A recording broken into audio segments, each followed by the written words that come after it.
Hey everyone! So whether you're counting calories or counting macros, getting results from your diet requires portion control. That means you gotta figure out exactly how much you're supposed to be eating. So we've got your macros already on paper. What does that look like in terms of food?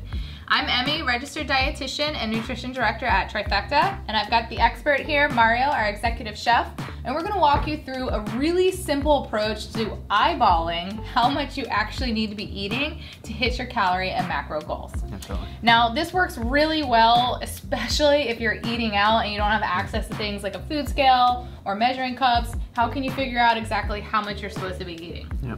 So it's, this system is better than no system, I say, and especially when you're eating out, I think this is perfect to stick to your goals and continue to measure your food. Yeah, and we're gonna actually do just a sample meal that's gonna be about 350, 400 calories, about 25 grams of carbs, 30 grams of protein, and about 9 grams of fat total.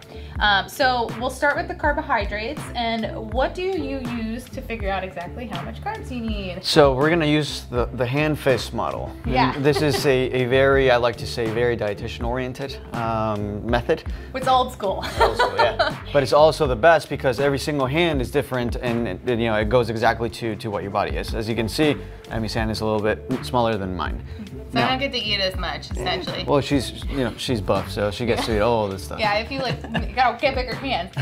So with carbohydrates, about the size of a fist, is pretty tailored to the individual for the most part. So you want a heap of mashed potatoes, we'll do it the size of my fist. Sure. And again, depending on the person, this is gonna get you about 30, 40 grams of carbs. So if you're trying to do less, you can portion accordingly. We can probably do a little bit less because we're striving for around 25. But you can see how much room there is for error in this too, because if you're not weighing it or using a food scale, you can be way off the mark. But again, better than nothing, right?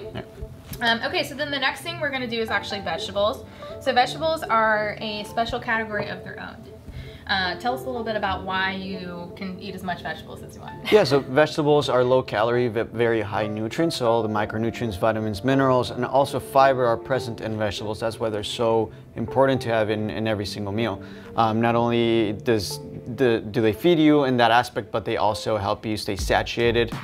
They fill you up quite a bit, especially if you're trying to lose some weight. Yeah, so vegetables, they're not really a good source of any macronutrient or even calories. So you can actually get a much larger portion of food and eat for volume, feel full and satisfied without really blowing your diet out of the water. Absolutely. So we recommend about a cup of vegetables, which again, can be a little bit like over a fist. Try and get at least a fist of vegetables in. It's gonna be great for helping to keep you satiated and get those micros. But if these are cooked, especially without oil, if they're steamed, you can pretty much go to town on non-starchy vegetables. That looks about right. Yeah. All right. Perfect. And then the last thing we want to talk about is proteins. So your measuring tool for your protein is an open hand. So we don't want like a steak that's like this thick. We probably want something that's about as thick as your hand. You can fold your hand in half if you're doing maybe like a cut of steak or something like that. But you want just basically a piece of chicken that's gonna be about the size of your hand, and that's gonna, for most people, be about 3 or 4 ounces, which is about 30 grams. Yep. Just put it up there. Yep. And then the trickiest part of all is now going to be fat. So we don't really recommend that you eyeball when you're adding oil while cooking. This is one of the easiest ways to add too much. Yeah. What I would recommend doing is taking maybe some measuring spoons and pouring some oil on a plate and getting used to what that looks like in a pan so that you don't always have to rely on measuring cups and spoons. But how would you recommend to really portion this out if you're adding a sauce?